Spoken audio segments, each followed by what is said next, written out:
something surfaced from the Persian Gulf 6,000 years ago. It had a human voice, human hands, and the body of a fish. Every morning it walked out of the water and sat among the people. Every night, without explanation, it returned to the deep. The Babylonian priest Berossus wrote it down around 300 BC. He called the creature Oannes. He said it was not a god. Berossus was not writing fiction. He was copying cuneiform records already 2,000 years old when he first read them. And then there is the object it carried. The same sealed container appears in carvings across 4 continents, the same grip, every time. Before we step into this ancient mystery, leave your like and tell me where you are watching from. And without further delay, let's go to the video. The thing from the Gulf. The water was shallow near the mouth of the Euphrates. Fishermen worked the shoreline before sunrise, dragging nets through dark current. The first account in Berossus describes a shape rising from the surface, not jumping, not floating, moving upright onto land. Berossus recorded the encounter as historical fact. He listed Oannes alongside floods, eclipses, and king reigns in his chronicle. The creature's body was described with precision: fish form from the shoulder down, human face under the fish's head, human feet below the tail. It did not eat, not once across every account spanning thousands of years. It arrived, taught until sunset, and returned to the sea. What biological organism refuses food across hundreds of observed visits? One under strict operational parameters behaves exactly that way. The Sumerian name was Oannes. The Greeks wrote it as Oannes.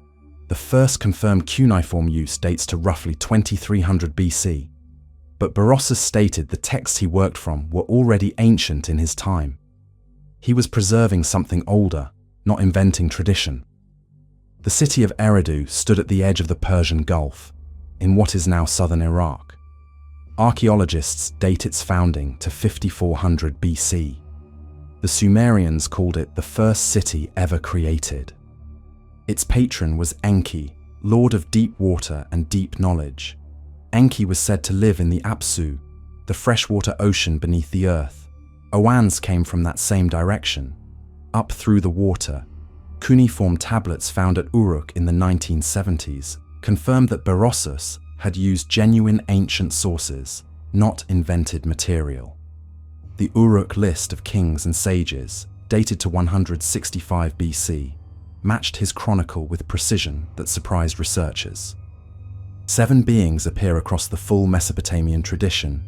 They were called Apkallu, meaning wise ones sent from the water. Oannes was the first. Each Apkallu came from the sea, taught a specific domain of knowledge to early humans, and eventually vanished without explanation. The Apkallu appear in the Epic of Gilgamesh, one of the oldest written stories on Earth. They are credited with building the walls of Uruk. Priests in Assyrian temples later dressed in full fish body garments during purification rituals. They were replicating something specific. The fish-garbed priest reliefs from the temple of Ninurta at Apkallu are dated to approximately 880 BC. The costume had anatomical detail. It replicated a body type, fish exterior, with human face and limbs visible beneath. The priests were imitating a recorded form, not imagining one. Berossus described Oannes as an animal endowed with reason. In Greek, that phrase is scientific, not divine, not mythological, biological. 7 appearances total. The last recorded visit in Babylonian texts occurred just before the Great Flood described in Mesopotamian records. After the flood, the Apkallu changed. Post-flood sages were listed as part human. The purely aquatic beings never appeared again in the written record. The tablets survived because scribes copied them obsessively. One dynasty fell. The next copied the same text, unchanged, in a new city. Something compelled 30 centuries of competing scribes to preserve the description of Oannes without alteration. That compulsion has no clean explanation. A myth about a fish god does not require a feeding schedule or a consistent departure time at sunset. A field report does. Berossus was a priest of Marduk in Babylon, writing for the Greek king Antiochus I. He had no reason to invent amphibious instructors. He had every reason to omit details that would embarrass him before a Greek audience. He included the physical description anyway. Modern academic consensus classifies Oannes as mythological. That classification does not explain why the description held for 3,000 years. The fishermen of Eridu eventually built a temple at the site of the first contact. They left offerings at the waterline each season. The offerings were always food. Oannes never ate. They left it anyway.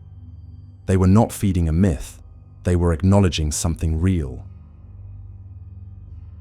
The object that should not exist.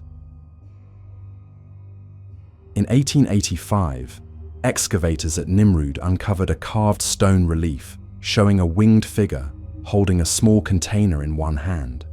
The container had a curved handle and a square base. The figure's fingers were turned inward, thumb crooked forward over the grip.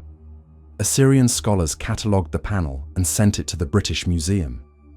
No one noted that the same object appeared elsewhere for nearly a century.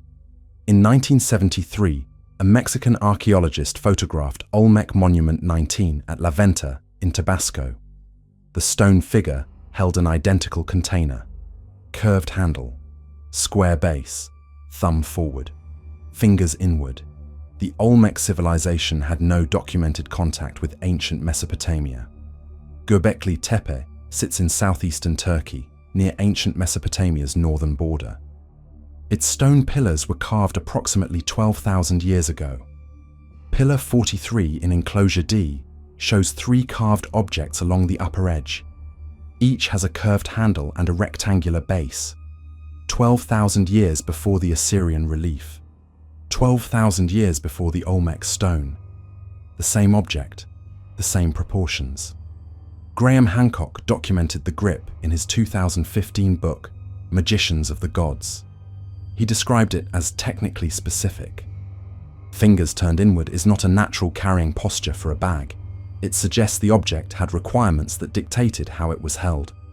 Mainstream archaeology interprets the image as cosmological. The curved top represents the sky. The square base represents the earth. A symbol.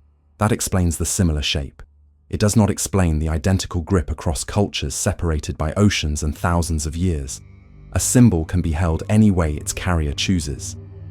A tool with internal components that must stay level or sealed cannot. The Assyrian accounts state that the container held by the Apkallu held magic dust. The original Akkadian term has no direct equivalent. Akkadian was the administrative language of the ancient Near East. When a scribe used an unusual term, it meant no common word existed. The Olmec interpretation suggests the object contained medicinal or ceremonial plant material. Neither culture specifies what exactly it held. 2 cultures separated by the Atlantic each assumed it contained a powerful substance brought by an outside figure who arrived and then departed. Neither culture described that figure as human. Both described it as a teacher who came from beyond the known world. Oannes carried the container in his left hand. In his right, he carried a secondary cone-shaped item. Both appear in every Mesopotamian carving. The cone-shaped secondary object also appears in Olmec and Göbekli Tepe imagery. 2 objects, the same pairing, across 4 continents. If the container were purely symbolic, the secondary object would vary by culture. Symbols adapt to local meaning. Equipment does not. Berossus does not describe what Oannes carried, but every carver who depicted him included the container. It was not decorative. The carvers worked in stone with limited time. They always chose to include the container. Whatever it was, it defined what Oannes was, not a god with attributes. An entity with equipment. That distinction matters when deciding what kind of thing you are actually dealing with. In New Zealand, a Maori narrative describes a hero who ascends to the realm of the gods and returns carrying 3 baskets of wisdom. He carries them with the same inward finger grip documented in Mesopotamia and Mexico. The Maori tradition predates contact with either culture. 3 baskets. three domains of knowledge, delivered from above to below. The Sumerians said the same about what came up from the water. The basket motif appears in ancient Egyptian hieroglyphs as well, functioning as a container associated with divine residence. The shape is identical. Something crossed those distances, not a symbol traveling by trade route. An entity carrying an object that multiple civilizations felt compelled to record. The grip is the detail that does not fit the symbolic interpretation. You cannot accidentally agree on a carrying posture across 12,000 years. The archive Berossus left behind. Berossus was born in Babylon around 340 BC. He served as a priest in the temple complex of the god Marduk. The Esagila temple housed a library of cuneiform tablets spanning centuries. Berossus spent his career inside that archive. When the Greek king Antiochus I requested a history of Babylon, Berossus was the man with access to the oldest records in the city. He wrote 3 books called the Babyloniaca. The original text is lost. What survives comes through 5 centuries of Greek and Roman quotations. Flavius Josephus quoted him, Eusebius quoted him, Pliny quoted him. Each transmission introduced potential error, but the core description never changed. The description of Oannes is consistent across every source that quoted Berossus. The original text was too specific to misremember or generalize. In the 1970s, German archaeologists at Uruk found cuneiform tablets matching sections of the Babyloniaca almost word for word. The Uruk king list, dated to 165 BC, placed antediluvian kings and their Apkallu advisors in the same order as Berossus. This discovery shifted academic consensus. Berossus was not inventing. He was translating material maintained in temple archives for centuries. The Apkallu tradition appears in incantation texts, ritual manuals, and protective amulet inscriptions across 2,000 years of Mesopotamian history. Fish-garbed figures were buried in the foundations of Assyrian buildings to protect the structure. Their form matched the Oannes description precisely. Foundation deposits served apotropaic functions, meaning they were intended to actively repel dangerous forces. You do not bury a fiction in your foundation. The physical description in the cuneiform texts is specific about anatomy in a way that mythological writing rarely is. Myths simplify. These texts enumerate. Under a fish's head, another head. Below the fish's tail, human feet. Voice articulate and human. No food consumed. Return to water at sunset. Every detail carries a functional quality. It reads like a behavioral log, not a founding myth about gods creating civilization from nothing. Cosmological beings in ancient religions do not maintain schedules. The sun crosses the sky by its nature. Oannes chose to return each evening. Berossus used the Greek word zoon to describe Oannes. Zoon means living creature, not spirit, not god, not symbol. Living creature. A Babylonian priest in 300 BC classified the founder of civilization in the same category as a sheep or a crab. Deliberately. The academic debate around Berossus focuses on transmission reliability. How much did Greek copyists alter his original text across 5 centuries? What the debate ignores is why the physical description survived intact while other details varied. Descriptions do not persist unchanged by accident. The fish priest costume tradition from Assyrian temples provides a parallel line of evidence. Someone maintained that ritual for over 1,000 years. Ritual is institutionally expensive. It persists when the institution believes it matters. The fish costume survived multiple collapsing empires. The temple at Eridu was built before the first dynasty of Sumer. Its placement at the water's edge marked a specific contact point. Archaeologists found 17 successive layers of temple construction at Eridu, each built over the last, spanning thousands of years of continuous use. 17 temples, same location, same proximity to water. Whatever occurred at that site multiple civilizations considered it worth preserving indefinitely. Berossus ends his description of Oannes with a statement that a physical representation of the creature was still preserved in his time. He is telling his Greek readers that the image existed in Babylon and could be seen. He is citing evidence, not tradition. That representation has not been recovered. 2,000 more years have passed since Berossus wrote that it still existed somewhere in the city. The transmission chain from the first Eridu fisherman to Berossus to modern scholarship spans roughly 6,000 years of preserved description. 6,000 years. The physical details changed almost nothing.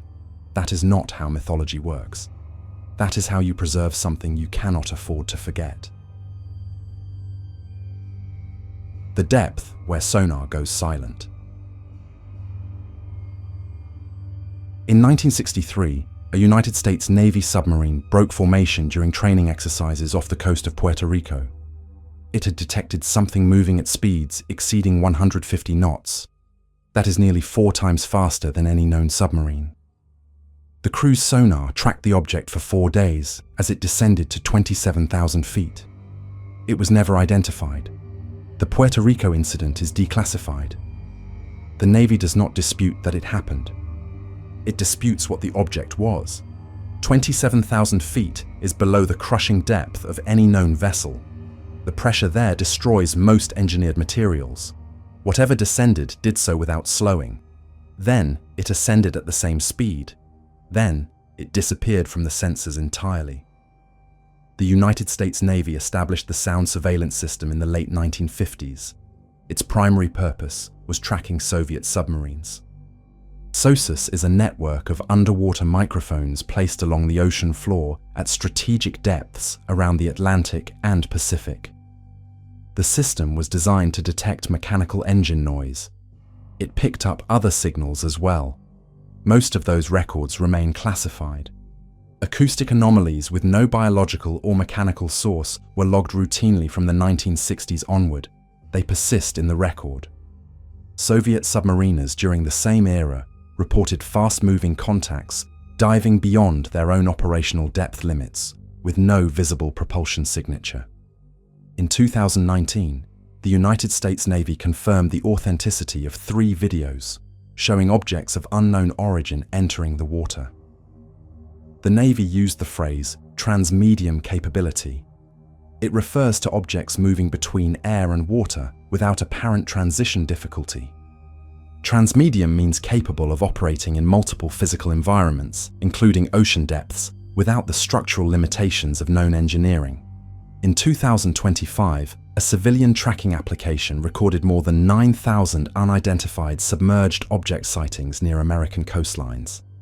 500 of those sightings occurred within 5 miles of shore. The objects were described as changing direction instantly at high speed. Instant directional change at speed in water is not possible for any known vehicle. Water resistance creates forces that destroy rigid structures. Something moving that way is either not subject to those forces or is built with materials that do not yet exist in any known laboratory. The Persian Gulf, where Oannes first appeared, sits above a continental shelf that drops sharply into open ocean depths exceeding 300 feet. The Euphrates and Tigris rivers discharge into the Gulf's northern end, creating a freshwater-saltwater interface that is ecologically significant. No marine biologist has documented a species matching the Oannes description in the Persian Gulf or anywhere in recorded natural history. A gap in the biological record does not mean absence. 95% of the ocean floor has never been directly observed. The Mariana Trench reaches depths of nearly 36,000 feet. Systematic exploration below 6,000 feet began only in the 20th century. We have more detailed maps of the surface of Mars than of Earth's deep ocean floor. That comparison is accurate, not rhetorical. Whatever Oannes was, it returned to the water every evening. That implies a habitat, a depth where it was functional and safe. The Persian Gulf is shallow by ocean standards, averaging only 160 feet, but it connects to the Arabian Sea and the Indian Ocean. From the Arabian Sea, every deep ocean trench on Earth is accessible, including depths where sonar stops returning clear signal.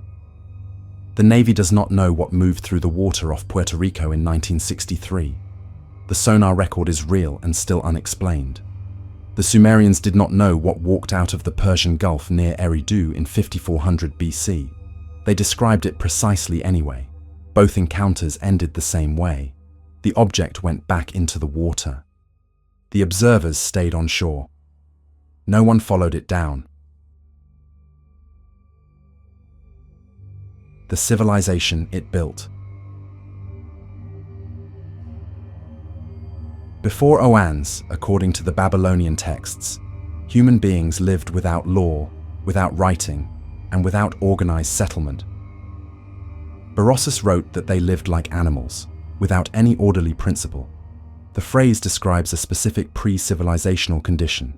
After Oannes, they had writing, mathematics, astronomy, law, agriculture, and city planning. Everything arrived in the same historical window. Archaeologists recognize this as the Sumerian enigma. The speed of transition from subsistence communities to full urban civilization has no clear parallel. Most civilizational transitions develop over thousands of years, with clear archaeological evidence showing incremental technological change and accumulation. Sumer did not show that gradient. The evidence shows a rapid emergence of writing, law, and monumental architecture in the same region and generation.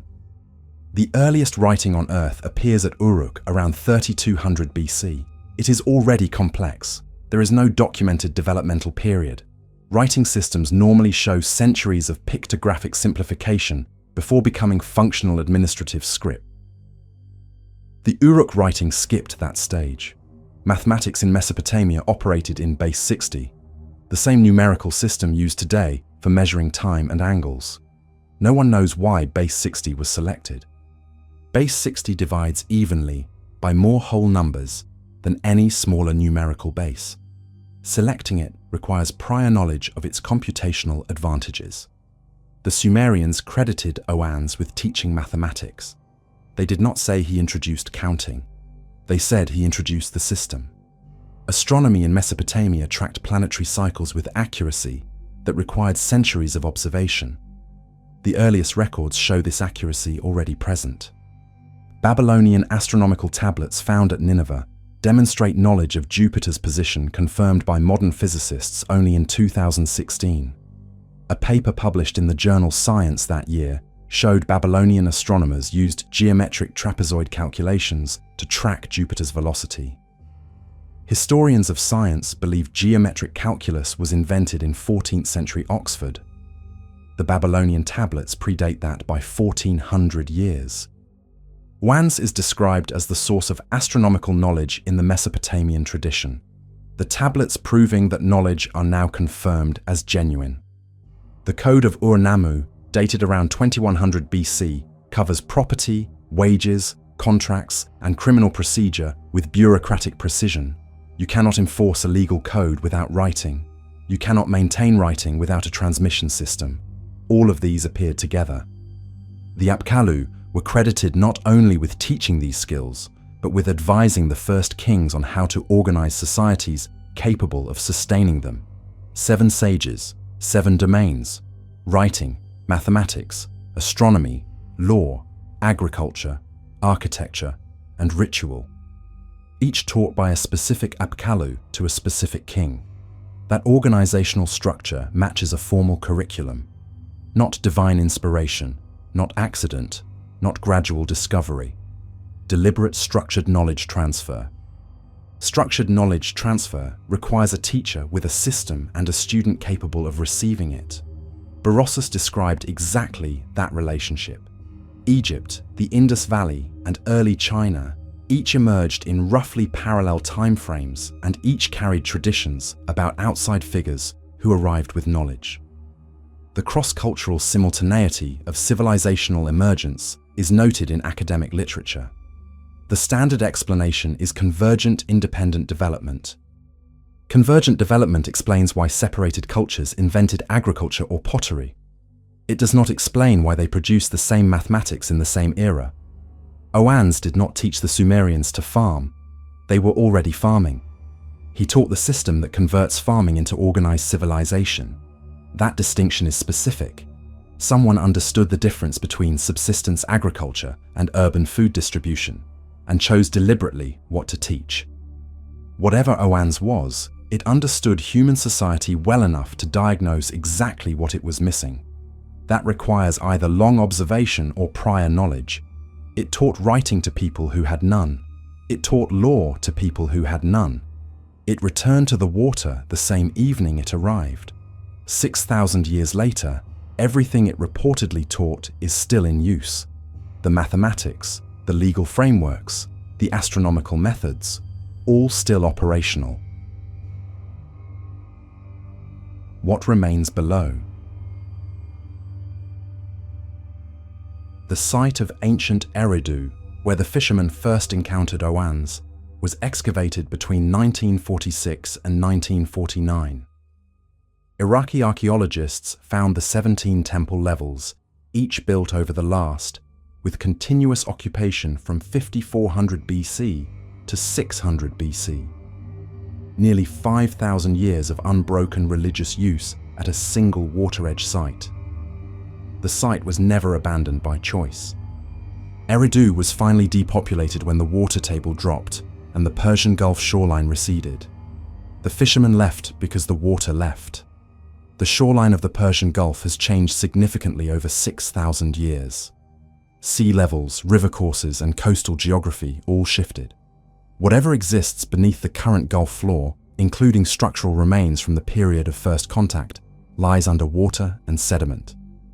Underwater archaeology in the Persian Gulf has been limited by political access, turbidity, and absence of systematic survey in relevant zones. The most honest summary of what is known: something was encountered near Eridu, described precisely, and recorded for 6,000 years. The most honest summary of what is unknown: what it was, where it came from, whether it still exists, and what it carried. The Babylonian texts say it returned to the water every evening. They do not say it died. They record no final departure. After the flood in Mesopotamian records, the Apkallu were replaced by semi-human advisors. The aquatic beings had no further recorded appearances. But the texts do not say they left the earth. They say they stopped appearing to humans. Those are different statements. A species that withdrew contact would not necessarily leave archaeological evidence of that withdrawal. Absence of record is not evidence of extinction. The modern sonar anomalies documented by the Navy and civilian tracking systems do not prove that Oannes still exists. Nothing proves that. What they establish is that the ocean contains objects moving in ways current science cannot account for. That part is verified. The Navy confirmation in 2019 acknowledged that objects were observed entering and exiting water without explanation. Official record. The gap between what Berossus described in 300 BC and what the Navy confirmed in 2019 is 2,300 years. What is in the water? What did the Sumerians encounter at Eridu? What does Sonar keep detecting and losing? The best academic explanation for Oannes is mythological allegory. It represents the transition from chaos to order through divine wisdom. That explains the narrative structure. It does not explain the feeding schedule, the anatomy, the daily return, or the object in its hand. The best explanation that accounts for all evidence is that something distinct from known life interacted with early humans in the Persian Gulf. It taught them things they could not have developed alone. It appeared regularly for a documented period. Then it withdrew contact. The object it carried appears on 4 continents in the hands of beings every culture described as teachers from outside the known world. None of those cultures had documented contact with each other. Their accounts converge on the same form, the same role, the same equipment. Convergence of independent accounts is the strongest corroborating evidence when physical evidence is absent. Berossus understood that principle. He committed the description to writing because the transmission chain was all that stood between the encounter and historical erasure. The transmission held. 6,000 years of scribes and researchers kept copying the same description. The description is still here. Whatever walked out of the Gulf near Eridu in 5400 BC left behind a civilization that built temples, wrote laws, and mapped the stars. It also left behind a question that no institution has officially answered and no discovery has definitively closed. 6,000 years. The question is exactly the same as the one the fisherman asked when the shape first rose from the water and spoke.